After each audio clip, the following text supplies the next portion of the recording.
الحمد للہ رب العالمین والصلاة والسلام علی رسولہ الکریم محمد وعلی آلہ واصحابہ اجمعین. اعوذ باللہ من الشیطان الرجیم. بسم اللہ الرحمن الرحیم. الحمد للہ رب العالمین الرحمن الرحیم مالک یوم الدین. ایاک نعبد و ایاک نستعین. صدق اللہ العظیم. ناظرین السلام علیکم. ہم سلسلے وار پروگرام قرآن مجید کا پیش کر رہے ہیں، جس میں روزانہ تقریباً ایک پارہ رمضان کے پورے مہینے میں ہم مطالعہ کریں گے. آج میں قرآن مجید کے بارے میں ذرا سا تمہیدی پروگرام سورہ فاتحہ اور سورہ بقرہ کے بارے میں عرض کروں گا.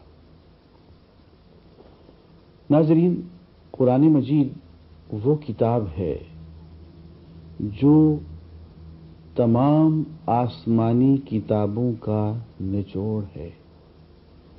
دنیا میں جتنے بھی رسول آئے اور ان پہ اللہ تعالی نے اپنے صحیفے اور کتابیں نازل کی، وہ مختلف علاقوں میں آئیں، مختلف قوموں پہ نازل ہوئیں. قرآن مجید میں تمام کتابوں کا لب لباب بہترین اور آخری شکل میں ان دی فارم آف لاسٹ ایڈیشن آ چکا ہے. اور اس کی تاثیر کچھ ایسی کہ قرآن مجید خود کہتا ہے کہ لو انزلنا هذا القرآن على جبل لرأيته خاشعا متصدعا من خشية الله. اگر ہم اس قرآن کو کسی پہاڑ پہ نازل کر دیتے، لرأيته خاشعا متصدعا من خشية الله، تو تم دیکھتے کہ وہ اللہ کے ڈر سے کانپ رہا ہے، ہیبت میں ہے، ریزہ ریزہ ہو رہا ہے. لیکن انسان ہے کہ وہ اس قرآن سے بائی پاس کر جاتا ہے، قرآن کو دل میں جگہ نہیں دیتا ہے، اور پھر نتیجے جیسے کہ سورہ البقرہ میں ہی بیان کیا گیا کہ ثم قست قلوبکم من بعد ذلک فہی کالحجارہ، پھر تمہارے دل پتھروں کی طرح سے سخت ہو گئے، پتھروں سے بھی زیادہ سخت. کہ پتھروں کی کیفیت تو یہ ہوتی ہے کہ وہ اللہ کے ڈر سے لرز برندام ہو جاتے ہیں، ریزہ ریزہ ہو جاتے ہیں، ان کے ہاں سے پانی کے چشمے پھوٹ بلتے ہیں. لیکن تم نے اللہ کے کلام کو نہ سنا، نہ پڑھا، نہ سمجھا، تو تمہارے دل سخت ہوتے چلے گئے. اور پھر یہ قرآن مجید جو ہے ہمارے لیے دستور ہے. ہمیں جب خلیفہ بنا کے، نائب بنا کے اس دنیا میں بھیجا جا رہا تھا، تو اس وقت اللہ تعالیٰ نے کہا تھا کہ وَإِمَّا يَأْتِيَنَّكُم مِّنِّي هُدًى فَمَن تَبِعَ هُدَايَ فَلَا خَوْفٌ عَلَيْهِمْ وَلَا هُمْ يَحْزَنُونَ. دیکھو، میں پے بپے تمہیں ہدایت کے سامان کرتا چلا جاؤں گا، کتابیں بھیجتا چلا جاؤں گا، ہدایات احکامات بھیجتا چلا جاؤں گا، اور جس نے ان کی پیروی کی ان کے لیے کوئی خوف نہیں ہوگا، کوئی غم نہیں ہوگا. تو وہ جو پے بپے ہدایات اور تعلیمات اور کتابات آئیں، ان سب کا نچوڑ قرآن مجید میں آ گیا. قرآن مجید جب ہم پڑھنے لگتے ہیں تو اعوذ باللہ من الشیطان الرجیم پڑھتے ہیں کہ ہم اللہ کی حفاظت میں آتے ہیں، اس کی پناہ میں آتے ہیں اس مردود شیطان سے جو ہمیں قرآن نہیں پڑھنے دیتا. اب غور فرمائیے کہ اعوذ باللہ پڑھنے کا عمل زکوٰۃ سے پہلے تو نہیں ہے، حج سے پہلے تو نہیں ہے، روزے سے پہلے تو نہیں ہے، یہ قرآن پڑھنے سے پہلے کیوں ہے؟ اس لیے کہ شیطان کا سب سے بڑا مورچہ یہ ہے، سب سے بڑی اسٹریٹجی اس کی یہ ہے کہ اللہ کا پیغام اس کے بندوں تک نہ پہنچنے دیا جائے، انسان کو قرآن نہ پڑھنے دیا جائے.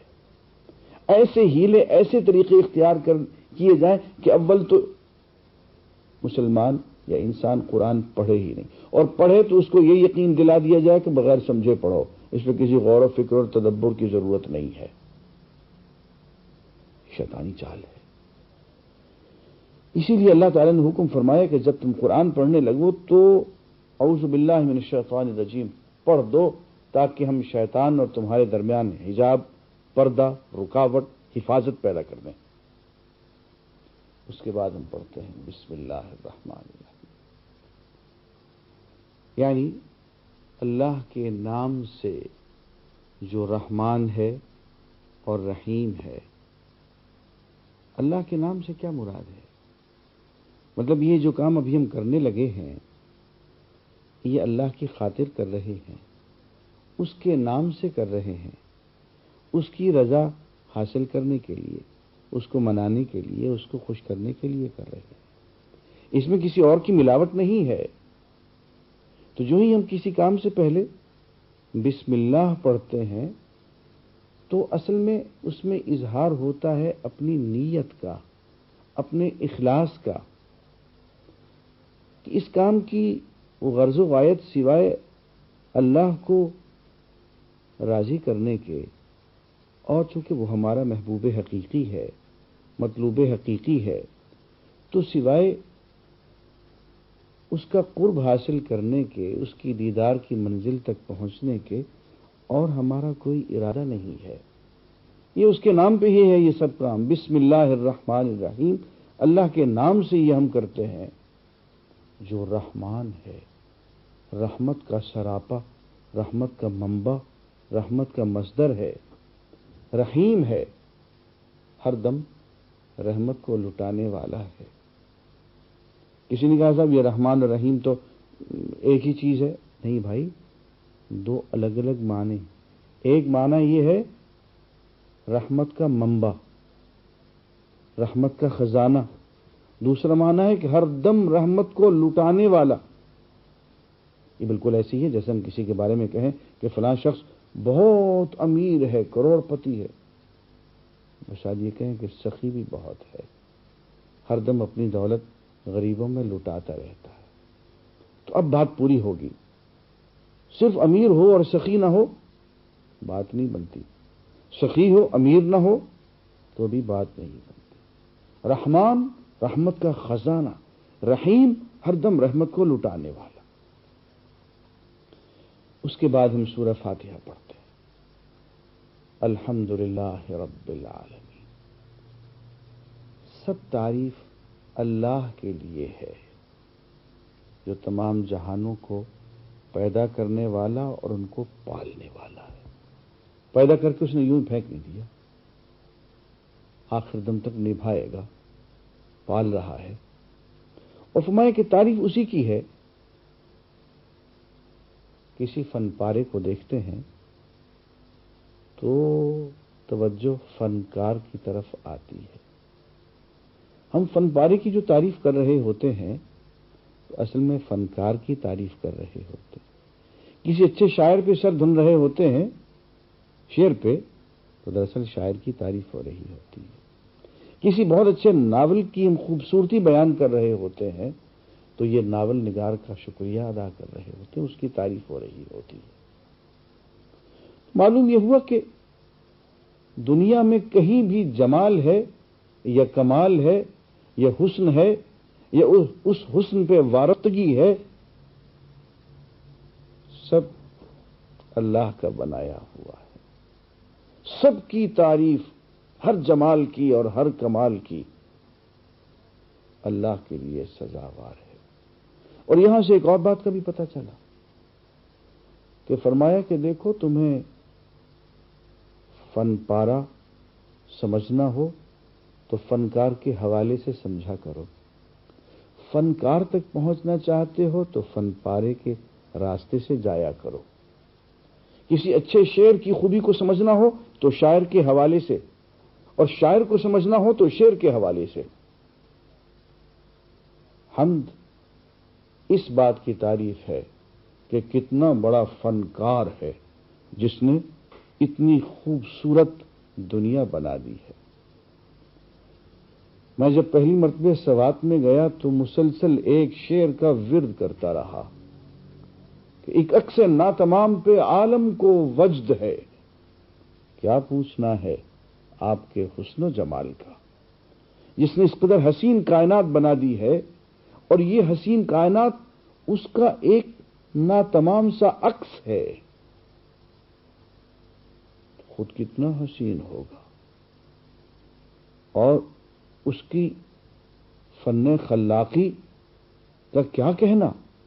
یہی بات ہے کہ جب ہم کوئی فن پارہ دیکھتے ہیں، جب کوئی فنی تخلیق دیکھتے ہیں اور اس پہ ہم سر دھننے لگتے ہیں تو کہتے ہیں تبارک اللہ احسن الخالقین، بہت بابرکت ہے وہ ذات جو سب سے بہتر تخلیق کرنے والا ہے۔ تو الحمدللہ رب العالمین، سب تعریف اللہ کے لیے جو تمام جہانوں کا پالنے والا ہے۔ الرحمن الرحیم، رحمان ہے، رحیم ہے، مالک یوم الدین، اور عادل ہے۔ اس نے یہ دنیا جزا کے لیے نہیں بنائی، یہ دنیا اس نے دارالعمل بنائی ہے، دارالامتحان بنائی ہے، یہ ایگزامینیشن ہال ہے۔ اس میں نمبر کچھ تو ملیں گے لیکن پورا نتیجہ اس دنیا میں جا کے نکلے گا، وہ ہے دارالجزا یوم الدین۔ اس دنیا میں نہ کسی کو پوری جزا مل سکتی ہے نہ سزا مل سکتی۔ اب سوچیں نا کہ ایک شخص نے ایک قتل کیا تو جج صاحب اس کو سزائے موت دے دیتے، دوسرا شخص ہے اس نے بم بلاسٹ میں 100 آدمیوں کو قتل کر دیا، کیا کریں گے اس کو بھی ایک سزائے موت دے دیں گے، اور باقی 99 جو اس نے قتل کیے ہیں اس کی سزا کہاں گئی؟ اصلی انصاف تو یہ ہے نا کہ جس نے 100 قتل کیے ہیں اس کو آپ سزائے موت دیں، پھر زندہ کریں، پھر ماریں، پھر زندہ کریں، پھر ماریں۔ 100 آدمی اس نے قتل کیے ہیں تو اس کو 100 موتوں کا مزہ چکھنا چاہیے۔ عزیزو، یہ اس دنیا میں ممکن نہیں ہے، اس لیے کہ یہ دنیا عمل کی دنیا ہے، امتحان کی دنیا ہے، یہ انصاف کی جگہ نہیں ہے، دارالجزا نہیں ہے۔ وہ آئے گا، اس کا نام یوم الدین ہے، اور مالک یوم الدین، وہ ہے مالک انصاف کے دن کا۔ تو معلوم ہوا کہ اللہ تعالیٰ نے ایک نظام بنایا ہے کائنات کا، فطرت کا، اس نے پیدا کیا رحمان ہونے کی وجہ سے، رحیم ہونے کی وجہ سے۔ وہ رب ہے، پیدا کرنے کے بعد ہر منصوبہ بندی کے ساتھ وہ پالتا چلا جا رہا ہے، نبھاتا چلا جا رہا ہے۔ لیکن بھول میں مت رہنا، وہ عادل بھی ہے، مالک یوم الدین بھی ہے، وہ اپنے بندوں کے حقوق پورے کرا کے رہے گا، چاہے اپنے حقوق معاف کر دے لیکن بندوں کے حقوق کو نہیں چھوڑے گا، وہ معاف کروا کے، وہ دلوا کے رہے گا، وہاں پورا انصاف کرے گا۔ اس کے بعد اسی سورہ فاتحہ میں ہم توحید کا قول و قرار دیتے ہیں۔ توحید بنیادی طور پہ 2 چیزوں کا نام ہے، ایک یہ کہ ہم صرف اللہ کی عبادت کریں، دوسرے یہ کہ صرف اللہ سے ہم مانگیں۔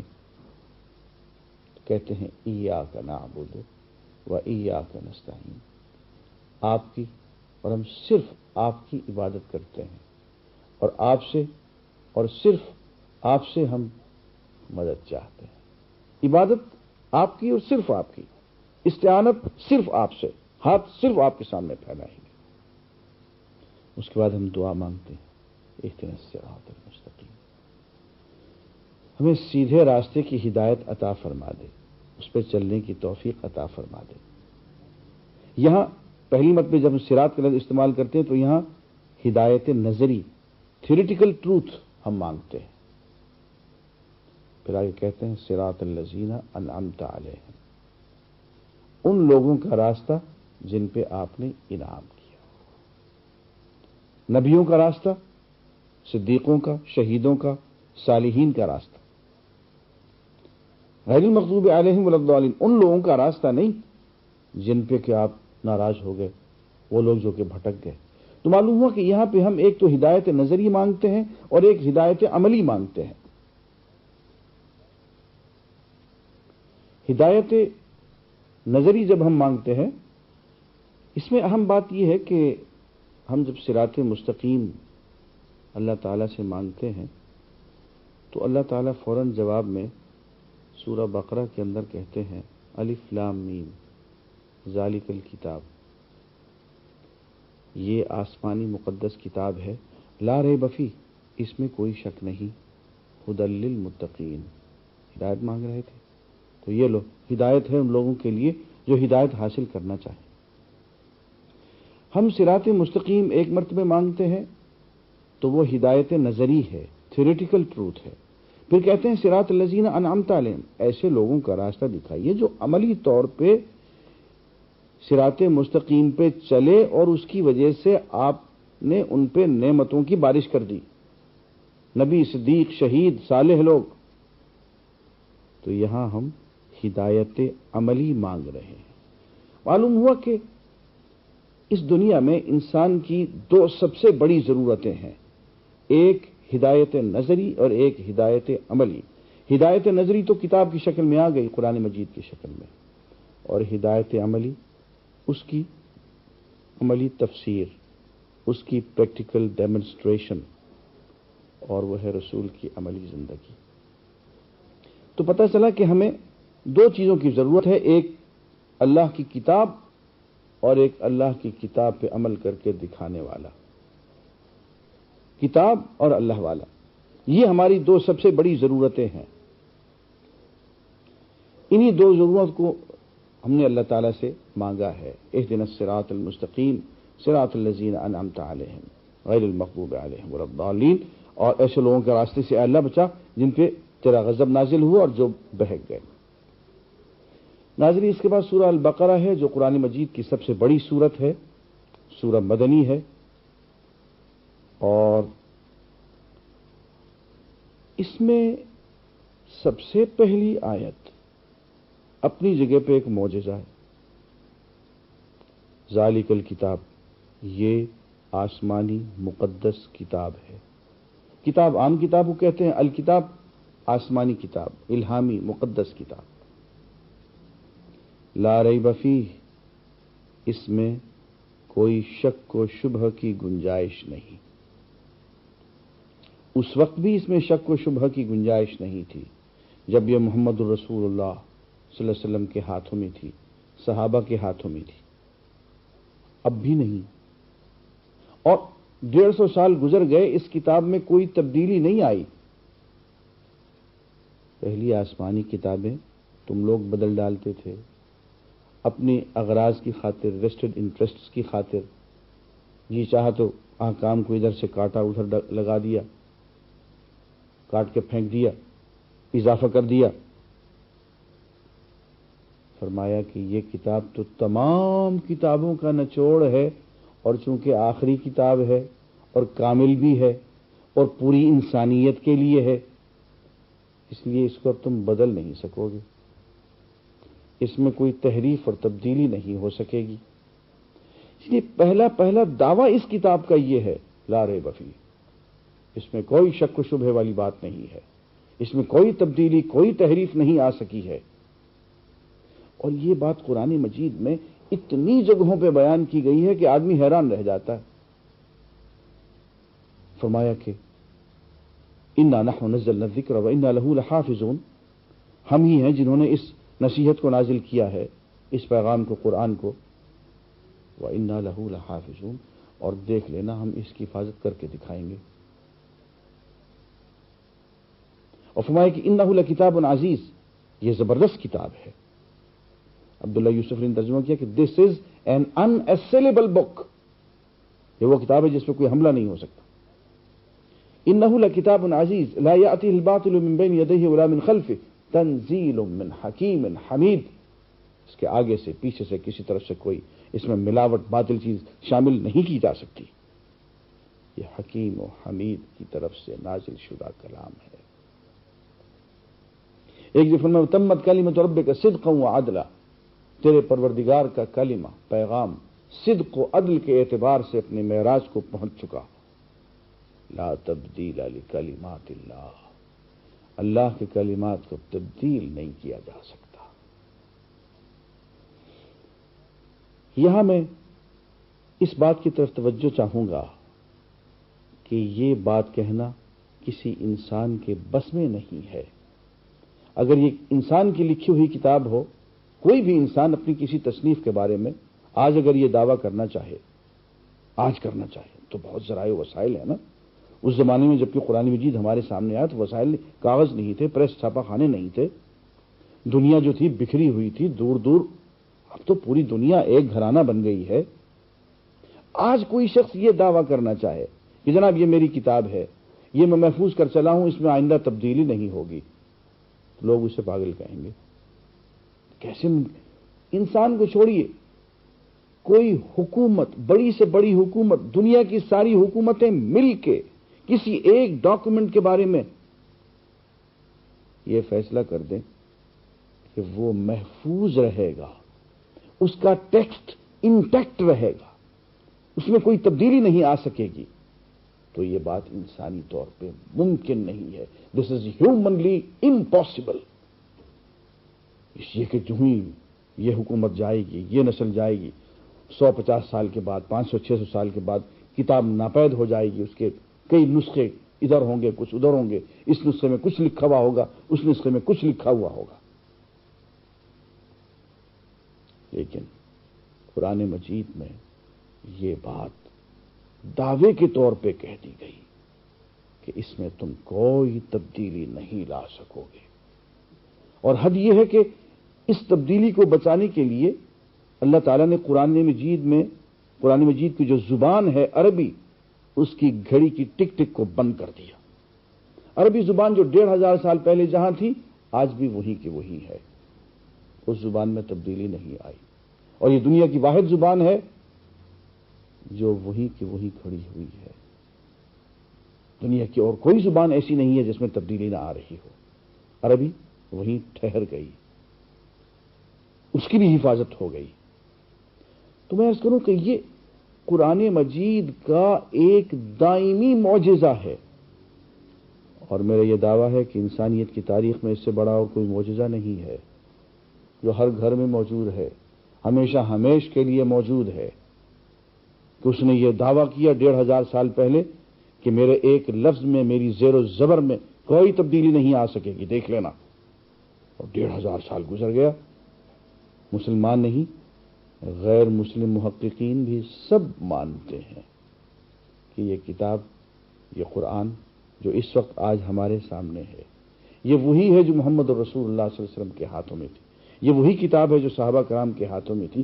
اس میں تبدیلی کوئی نہیں آئی ہے. یہ الگ بات ہے کہ یہ کتاب اللہ کا کلام ہے یا نہیں، یہ کتاب محمد صلی اللہ علیہ وسلم کا کلام ہے، یہ ایک الگ بات ہے. لیکن اس کتاب میں تبدیلی کوئی نہیں آئی ہے. یہ وہ بات ہے جس پہ کہ غیر مسلم محققین بھی متفق ہیں.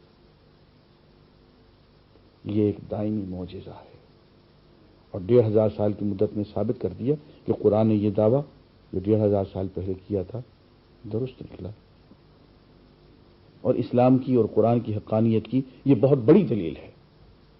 آگے پھر یہی کتاب اپنا موضوع بتاتی ہے کہ یہ ہدی للمتقین ہے. اس کتاب کا موضوع انسان ہے، اور انسان کی فلاح ہے، اور فلاح کا راستہ تقویٰ ہے. اور تقویٰ کی 5 بنیادی علامتیں ہیں. پہلی علامت یہ ہے، پہلی صفت متقین کی یہ ہے کہ یہ ایسے روشن ضمیر لوگ ہوتے ہیں جو حواس میں بندھے ہوئے نہیں ہوتے ہیں. ان کی نظر صرف پرسیپٹیبل تھنگز تک محدود نہیں ہوتی ہے. یہ لاجیکل پازیٹیوسٹ کی طرف سے گاؤدی نہیں ہوتے ہیں کہ یہ کہتے ہیں کہ جو چیز پرسیو ہو سکتی ہے وہی موجود ہے، جو پرسیو نہیں ہو سکتی وہ ہے ہی نہیں. یہ ایمان بالغیب رکھتے ہیں. ناظرین، اس موضوع پہ ہم گفتگو جاری رکھیں گے. وآخر دعوانا الحمدللہ رب العالمین. اهدنا الصراط المستقيم.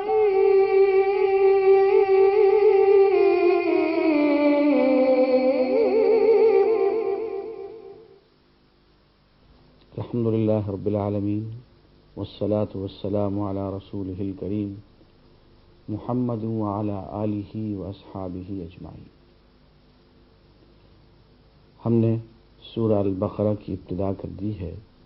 قرآن مجید کا موضوع انسان اور اس کی فلاح ہے۔ سورہ بقرہ کے شروع میں ارشاد ہے کہ قرآن ھدی للمتقین ہے، متقی لوگوں کے لیے ہدایت ہے، ان لوگوں کے لیے ہدایت جو متقی بننا چاہیں، ہدایت حاصل کرنا چاہیں۔ پھر ان کی 5 صفات بیان کی گئی۔ ایک صفت یہ کہ یہ لوگ محسوسات کی زنجیر اپنے پاؤں میں ڈالے ہوئے نہیں ہوتے، یہ محسوسات سے کچھ آگے بھی دیکھ لیتے ہیں، ایمان بالغیب رکھتے ہیں۔ دوسری بات یہ ہے کہ نماز قائم کیے رکھتے ہیں۔ تیسری یہ کہ نماز قائم کرتے ہیں تو پھر اللہ کے راستے میں خرچ بھی کرتے ہیں۔ بخیل لوگ نہیں ہوتے، سخی ہوتے ہیں۔ اور چوتھی بات یہ ہے کہ اللہ کا کلام انہیں جہاں سے ملے اس کی تصدیق کرتے ہیں۔ والذین یؤمنون بما انزل الیک، یہ وہ لوگ ہوتے ہیں کہ جو ایمان لاتے ہیں اس چیز پہ جو اے محمد صلی اللہ علیہ وسلم آپ پہ نازل کر دی گئی، وما انزل من قبلک، اور آپ سے پہلے جو نازل کر دی گئی۔ بس کلام الہی اتنا ہی ہے، وما انزل الیک وما انزل من قبلک، جو آپ پہ نازل ہو گیا، جو آپ سے پہلے نازل ہو گیا۔ یہاں یہ لکھا نہیں ہے وما ينزل من بعدک، جو آپ کے بعد نازل کیا جائے گا، یہ لکھا ہوا نہیں ہے قرآن میں۔ معلوم ہوا کہ کلام الہی بس وہی ہے جو حضور تک نازل ہو چکا، حضور پہ نازل ہوا اور حضور سے پہلے نازل ہو چکا۔ اس کے بعد اگر کوئی شخص یہ دعویٰ کرتا ہے کہ مجھ پہ کلام الہی نازل ہوا ہے تو وہ کلام اللہ کا نہیں ہے، کسی اور کا ہوگا۔ قرآن میں تو یہی لکھا ہوا کہ کلام الہی کی آخری شکل یہی ہے، الذین یؤمنون بما انزل الیک وما انزل من قبلک، جو آپ پہ نازل کیا گیا، جو آپ سے پہلوں پہ نازل کیا گیا، بس اسی پہ ایمان رکھتے ہیں، اور ہاں آخرت پہ بھی ایمان رکھتے ہیں۔ یہ 5 صفتیں ہیں ان لوگوں میں۔ آخرت کی جواب دہی کا تصور ہے، اکاؤنٹیبلٹی ہے۔ ناظرین، اس شخص میں جس کو کہ جواب دہی کا کھٹکا لگا رہے اور اس شخص میں جس کو جواب دہی کا کوئی کھٹکا نہ ہو، اسے کوئی اکاؤنٹیبلٹی نہ ہو، ان دونوں میں بہت فرق ہوتا ہے، ان دونوں کی زندگی میں فرق ہوتا ہے۔ جو جواب دہی سے ڈرتا رہے وہ قدم پھونک پھونک کے رکھتا ہے، اور جو جواب دہی کا تصور جس کے پاس نہ ہو وہ بگٹٹ گھوڑے کی طرح سے ہوتا ہے، وہاں منہ مار لے وہاں منہ مار لے، تو کوئی پرواہ نہیں ہوتی۔ میاں محمد صاحب کہتے ہیں کہ ساریاں سیاں پانی نو گئیاں، کئی آون بھر بھر کے، جس نے بھریا سر تے دھریا، قدم رکھن ڈر ڈر کے۔ تو یہ جواب دہی کا تصور جو ہے وہ پھر پھونک پھونک کے قدم رکھنے پہ مجبور کر دیتا ہے۔ یہ 5 صفات ہیں، ان کے بارے میں فرمایا اولئک ھم المفلحون، یہی ہے فلاح پانے والے لوگ جن میں یہ 5 صفات پیدا ہو گئیں۔ اب آگے فرمایا کہ جب قرآن نازل ہوا، جب نبی آتا ہے، جب رسول آتا ہے، تو لوگ 3 حصوں میں تقسیم ہو جاتے ہیں۔ ایک تو وہ جن میں یہ 5 صفات ہیں، مومنین، صادقین، سچے مومن، ایمان لانے والے، متقین، مفلحین، کامیاب ہونے والے۔ دوسرے وہ لوگ جن کے ویسٹڈ انٹرسٹس ہیں، جن کی اغراض ہیں، جیسے کہ ابو لہب تھا، سارا ہی سودی کاروبار تھا، اونچ نیچ کا قائل تھا، مساوات کا دشمن تھا۔ وہ جانتا تھا کہ اگر اسلام آ گیا تو اس کی یہ جھوٹی حیثیت، اس کی جھوٹی معیشت اس کا ظالمانہ کاروبار، اس کی سرمایہ داری، اس کی ایکسپلائٹیشن چند دنوں کا شکار ہے، ختم ہو جائے گی۔ اس لیے اس نے ڈٹ کے اسلام کی مخالفت کی۔ یہی مسئلہ ابو جہل کا سیاست میں تھا، جو ابو لہب کا معیشت میں تھا، ڈٹ کے مخالفت کی۔ فرمایا کہ جو لوگ اللہ کی اتنی بڑی ہدایت کی ناقدری کریں تو اللہ تعالیٰ پھر جوابی کارروائی کے طور پہ ان کو اور دور پھینک دیتے ہیں۔ ختم اللہ علی قلوبہم وعلی سمعہم، اللہ تعالیٰ ان کے دلوں پہ اور ان کے کانوں پہ مہر لگا دیتے ہیں، وعلی ابصارہم غشاوہ، اور ان کی آنکھوں پہ پردے پڑ جاتے ہیں۔ لیکن یہ ایسا نہیں ہے کہ اللہ تعالیٰ کو مہر لگانے کا شوق ہے، جو سامنے آیا مہر لگا، نہیں، بلکہ ایسا جس نے کہ خود یہ راستہ اپنے لیے کھولا۔ آگے چل کے فرمائیں گے وفی قلوبہم مرض، ان کے دلوں میں بیماری ہے، خود یہ بیماری اپنے اندر پیدا کی ہے۔ فزادہم اللہ مرضا، اللہ تعالیٰ نے اس بیماری کو اور بڑھا دیا۔ تو دوسرا گروہ جو ہے ان لوگوں کا ہے جنہوں نے کھلا کھلا کفر اختیار کر دیا اپنے ذاتی اغراض کی وجہ سے، اپنی جہالت کی وجہ سے۔ تیسرے لوگ ہیں منافقین، جن کی تین تو ایسی صفات ہیں جو دیکھی جا سکتی ہیں۔ پہلی صفت یہ ہے کہ دعویٰ کرتے ہیں ایمان کا اور ایمان والے ہوتے نہیں۔ دوسری صفت یہ ہے کہ دعویٰ کرتے ہیں اصلاح کا، خیر پھیلانے کا، ہوتے ہیں فسادی۔ تیسری صفت ان کی یہ ہے کہ اپنے آپ کو بہت عقل مند سمجھتے ہیں، ہوتے ہیں بوجھ بجھکر۔ الا انہم هم السفہاء، یاد رکھنا کہ یہی خود بیوقوف لوگ ہیں۔ یہ تینوں صفات ان کے اندر ہوتی ہیں، ان کو منافق کہا گیا۔ اور عام معاملات میں ان کی چار خصوصیات اور بھی حدیث میں بیان کی گئی کہ جب بات کرتے ہیں تو جھوٹ بولتے ہیں، کہیں سے تو تکرار ہو جائے تو گالیاں دیتے ہیں، کوئی امانت رکھے تو خیانت کر دیتے ہیں، کسی سے عہد کرتے ہیں تو بدعہدی کرتے ہیں۔ تو یہ تین گروہ پیدا ہو جاتے ہیں، مومنین، کفار، منافقین۔ آگے چل کے یوں ارشاد فرماتے ہیں کہ یہ دنیا ہم نے تمہارے لیے بنائی ہے، اور اس زمین میں جو کچھ بھی ہم نے پیدا کیا وہ تمہارے لیے پیدا کیا۔ جہاں ہے تیرے لیے، تو نہیں جہاں کے لیے۔ کہ اے مسلمان، ہم نے پوری کی پوری دنیا کو تیرے لیے بنا دیا اور تجھے اپنے لیے بنایا۔ اس موضوع پہ ہم آگے چل کے تفصیلاً گفتگو کرتے ہیں، فی الحال آگے بڑھتے ہیں کہ اس بارے میں کچھ اور بھی اہم مقامات آ رہے ہیں۔ ایک چیلنج ہے جو قرآن مجید میں ہمیں ملتا ہے کم از کم 3 جگہوں پہ، اہم بات ہے، اس کو ذرا متوجہ کا طالب ہوں گا۔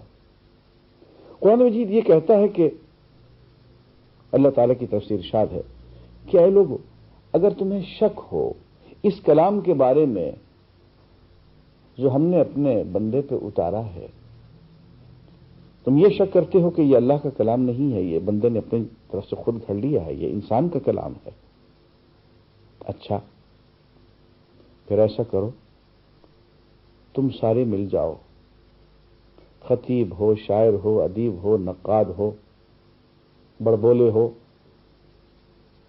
تم سارے مل کے، اکیلے کر لو تو بہت ہی اچھی بات ہے، تم سارے مل کے اس قرآن کی ایک سورت جیسی کوئی ایک سورت لے آؤ، ایک چیپٹر بنا کے لے آؤ ایسا۔ اب یہاں مسئلہ یہ پیدا ہوگا کہ اگر کوئی لے آئے تو فیصلہ کون کرے گا؟ کوئی لے آئے کہے کہ صاحب یہ میں ایک سورت بنا کے لے آیا ہوں، یہ قرآن کی فلاں سورت کے مقابلے میں ہے اور اس سے اچھی ہے، وہ فیصلہ کون کرے گا؟ مسلمان کریں گے، وہ تو متعصب ہوں گے۔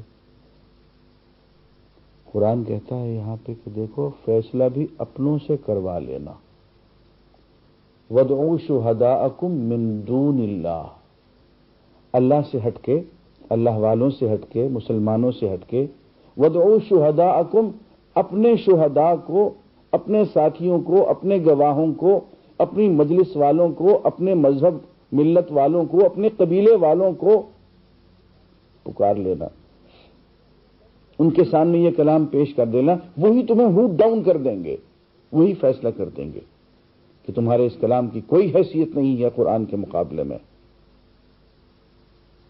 عزیزان گرامی، یہ بہت بڑا چیلنج ہے جو 1500 سال ہو گئے، اور یہ صرف عرب دنیا کے لیے نہیں ہے، یہ صرف اس دور کے لیے بھی نہیں ہے، یہ ہمیشہ ہمیش کے لیے ہے، دنیا کی ہر زبان کے، ہر زبان آور کے لیے ہے۔ جہاں بھی کہیں کوئی خطیب، شاعر، ادیب، نقاد، لٹریچر موجود ہے اور سمجھتا ہے کہ وہ عمدہ سے عمدہ چیز لکھ سکتا ہے، بول سکتا ہے، تو یہ قرآن پاک، یہ فن پارا پڑا ہوا ہے، اس کے مقابلے میں کلام لے آئے اور اپنوں سے فیصلہ کروا لے، ان لوگوں سے جو اس کے کلام پہ، اس کی شاعری پہ سر دھنتے ہیں، واہ واہ کرتے ہیں، ان سے فیصلہ کروا لے۔ اور دوسری بات قرآن کہتا ہے وَإِن لَّمْ تَفْعَلُوا وَلَن تَفْعَلُوا، اور یہ بھی ہم بتا دیں کہ تم کبھی کر بھی نہیں سکو گے، کبھی نہیں کر سکو گے، قرآن کے مقابلے میں کبھی کوئی صورت نہیں لا سکو گے۔ ایسا کبھی نہیں ہوگا کہ تم ایک صورت لے آؤ، اپنے ہی لوگوں کو دکھاؤ اور وہی لوگ، تمہارے اپنے لوگ، تمہارے گھر کے لوگ یہ کہہ دیں یہ قرآن سے بہتر ہے۔ تمہارے گھر کے لوگ تمہاری ہنسی اڑا دیں گے اور کہیں گے کہ یہ قرآن کے مقابلے میں کچھ بھی نہیں ہے۔ یہ ایک بہت بڑا چیلنج ہے، اور 1500 سال ہوا کہ یہ چیلنج اپنی جگہ پہ درست ثابت ہوا، اور پتہ چلا کہ قرآن کے مقابلے میں کلام نہیں پیش کیا جا سکتا۔ اس کے بعد اسی پارے میں خلافت آدم کی بات شروع ہوتی ہے۔ اللہ تعالیٰ نے فرمایا کہ انی جاعل فی الارض خلیفہ، میں اس زمین میں اپنا نائب، اپنا خلیفہ، اپنا وائس رائے، اپنا وائس جرنٹ بنانے لگا ہوں۔ اب وہ فرشتے صاحبان موجود تھے، وہ ہر وقت عبادت میں لگے رہتے تھے، زاہد لوگ تھے۔ انہوں نے کہا جی ہم بیٹھے تسبیح و تحمید کر رہے ہیں، ہمارے ہوتے ہوئے کسی اور کو خلافت کے منصب پہ آپ فائز کریں گے، کوئی اور خلیفہ بنائیں گے؟ اور اے اللہ، یہ جو خلیفہ بنانے کی جو یہ ساری اسکیم ہے اور جس طرح کا آپ یہ انسان بنا رہے ہیں، یہ تو بڑا خون خرابہ کرے گا، یہ تو مارے گا لوگوں کو، آپس میں بہت دنگا کرے گا۔ تو اللہ تعالیٰ نے فرمایا کہ جو میں جانتا ہوں وہ تم نہیں جانتے ہو، لیکن آؤ تمہیں ہم سمجھائے دیتے ہیں یہ بات۔ تو ایک ایسے مجمع میں جس میں انسان بھی تھے، فرشتے بھی تھے، اللہ تعالیٰ نے کائنات کی حقائق بیان کرنا شروع کر دی، چیزوں کے نام اور ان کی حقیقتیں بتانا شروع کر دی۔ یہ فلاں چیز ہے، اس کام آتی ہے، اس کا یہ نام ہے، یہ فلاں چیز ہے، اس کا یہ نام ہے، اس کا آپس میں اس سے یوں تعلق ہے۔ ناظرین اگر آپ کبھی غور فرمائیں تو یہ سائنس کی ابتدا اسی سے تو ہوئی ہے نا، کہ کسی چیز کا نام رکھے، پھر اس کی حقیقت اور خواص معلوم ہو، پھر دوسری چیز کا ہم نام رکھیں اور اس کی حقیقت، اس کے خواص معلوم ہو، اس چیز کا اس سے کو ریلیشن اور تعلق جوڑیں۔ میں پڑھنے میں دقت محسوس کروں، اینک لگا لوں، اب اینک کی یہ حقیقت ہے اور الفاظ کی یہ حقیقت ہے، پڑھنے اور اینک کا تعلق معلوم ہو گیا۔ اللہ تعالیٰ نے انسان کو یہ صفت عطا فرما دی کہ چیزوں کے نام رکھے، ان کے خواص اور حقائق معلوم کرے۔ لیکن بہرحال اللہ تعالیٰ نے چونکہ خلیفہ بنانا تھا انسان کو، اس میں صلاحیت زیادہ رکھی۔ اسی مجمع میں فرشتے بھی تھے، انسان بھی تھے، اللہ تعالیٰ نے کائنات کی اشیاء کی حقیقت بیان کی، اور فرشتوں سے پوچھا کیا سمجھے، بتاؤ ہم نے کیا بیان کیا، چیزوں کے نام بتاؤ، خواص بتاؤ۔ رہ گئے بیچارے، اس لیے کہ ہر کام تسبیح پھیرنے سے تو ہوتا نہیں، تسبیح پھیرنا اپنی جگہ پہ ضروری ہے، لیکن سب کچھ وہی تو نہیں ہے، رہ گئے بیچارے۔ حضرت آدم نے سب کچھ بتا دیا، اس لیے کہ وہ تو ہینڈنگ اوور ٹیکنگ اوور ہو رہی تھی وہاں پہ، تو وہ تو ایک ایک چیز کو سمجھ رہے تھے، اس کا چارج لے رہے تھے۔ تو یہاں آدم کی فرشتوں پر برتری ثابت ہو گئی۔ فرشتوں سے کہا گیا کہ آدم کے حضور سجدے میں گر جاؤ۔ یہاں ایک بات یہ بھی معلوم ہوئی کہ اصل برتری جو ہے وہ علم و معرفت سے ہے، اصل برتری نفلی عبادت سے نہیں ہے، اصل برتری تسبیح و تحمید سے نہیں ہے، اصل برتری کا معیار جو ہے وہ علم و معرفت ہے، اصل فضیلت علم و معرفت میں رکھی گئی ہے، نفلی عبادت میں نہیں ہے۔ اسی لیے حضور نے فرمایا کہ ایک فقیہ دین کو سمجھنے والا 1000 عابدوں کے مقابلے میں شیطان پہ بھاری ہے۔ تو فرشتے سجدے میں گر گئے۔ ہاں، ایک زاہد تنگ نظر موجود تھے وہاں پہ، اس نے کہا جی میں تو سجدہ نہیں کرتا، میں تو اس سے افضل ہوں، میری عبادت ہے، میں آگ سے بنا ہوا ہوں، آگ چمکیلی ہے، روشن ہے۔ اکڑ گئے۔ بات یہ ہے کہ ایک بنیادی فرق بیان کروں گا آدم اور ابلیس کے درمیان۔ غلطی تو حضرت آدم سے بھی ہو گئی تھی، روکا گیا تھا ان کے درخت کے قریب مت جانا، چلے گئے۔ ابلیس سے بھی غلطی ہو گئی، ان کو کہا گیا کہ سجدے میں گر جاؤ، سجدہ نہیں کیا۔ فرق یہ ہے کہ ابلیس نے غلطی کرنے کے بعد فلسفیانہ طور پہ اس کو درست ثابت کرنا شروع کیا۔ آدم علیہ السلام بیچارے منہ لٹکا کے اللہ کے حضور حاضر ہو گئے، اور پہلے تو پوچھنے لگے کہ جناب ایک غلطی تو ہو گئی، اب کہیں ایسا نہ ہو کہ مناتے مناتے اور کوئی غلطی ہم سے ہو جائے، کوئی اور گستاخی ہو جائے، ہمیں یہ بتا دیں کہ ہم آپ کو کیسے منائیں۔ منانے کا طریقہ اللہ سے سیکھا۔ فتلقى آدم من ربه کلمات، آدم نے اپنے پروردگار سے معافی مانگنے کے لیے کلمات، بول سیکھے۔ ڈرافٹنگ اللہ تعالیٰ سے لے لی کہ ان الفاظ میں معافی مانگنی ہے، فتاب علیہ، معافی مانگی، اللہ نے معاف کر دی۔ اب بنیادی فرق حضرت آدم اور ابلیس میں یہ ہے، غلطی دونوں سے ہوئی، اب ابلیس اکڑ گیا اور فلسفے پیش کرنے لگا۔ آدم علیہ السلام آنسو بہانے لگے، آدم علیہ السلام نے معافی مانگ لی کہ جناب بس ہم سے غلطی ہوگی، آپ معاف کر دیجیے۔ یہی بنیادی فرق ہے انسان میں اور شیطان میں۔ انسان استغفار کرتا ہے، اپنی غلطی مانگتا ہے، ہر وقت اللہ کے حضور جھکا رہتا ہے۔ ابلیس زاہد تنگ نظر تھا، وہ نہ سمجھ سکا کہ منشا اللہ کا کیا ہے، وہ اکڑ گیا۔ وہ کسی نے خوب کہا کہ رنگ فارغ بھی ہوئے جامع سحرگاہی سے، اور زاہد ابھی آہنگ طہارت میں نہیں۔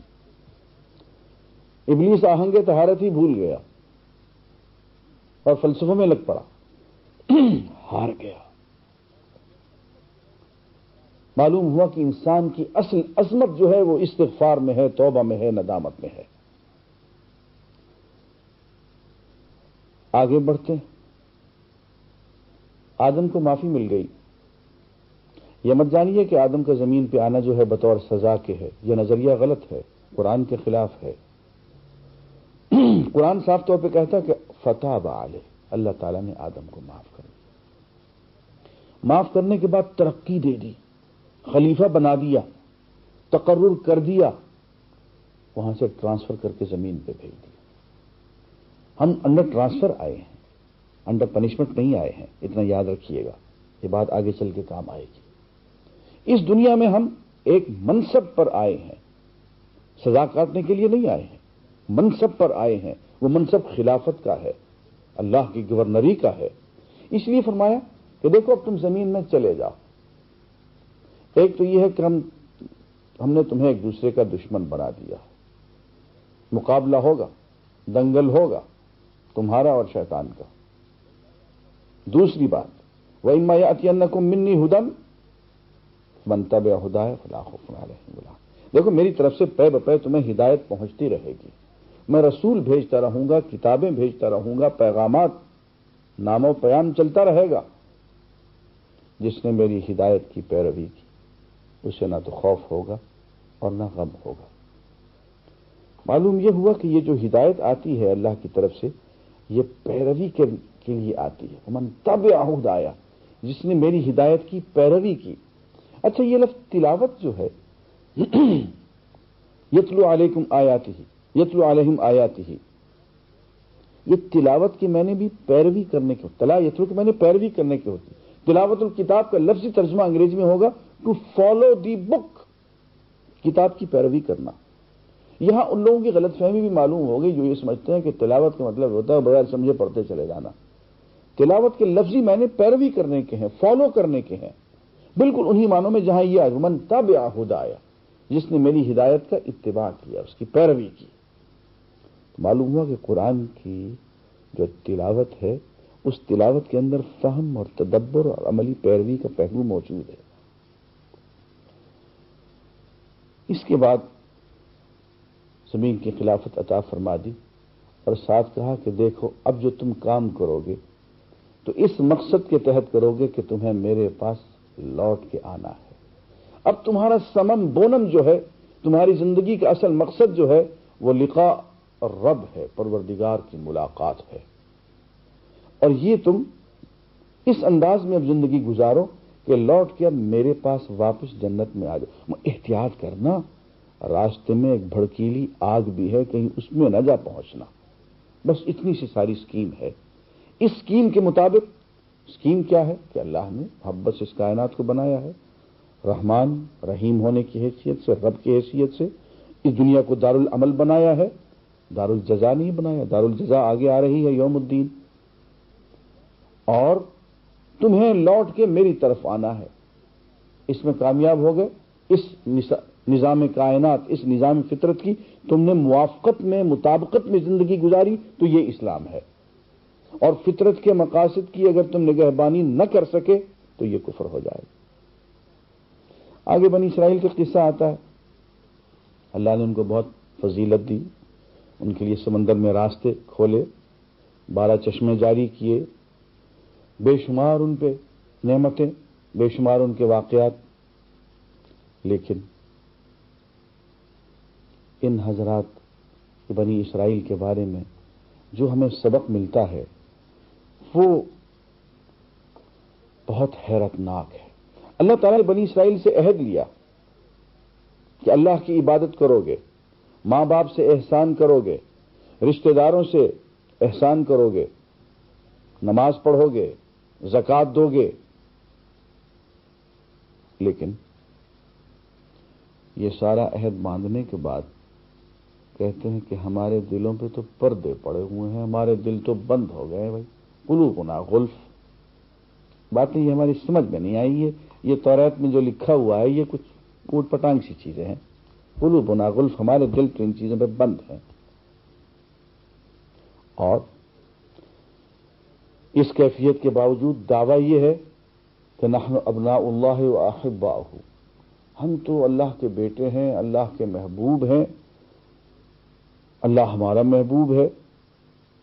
اللہ تعالیٰ پوچھتے ہیں بہت اچھا، اللہ تمہارا محبوب ہے تو کیا خیال ہے، موت کی تمنا کرو گے؟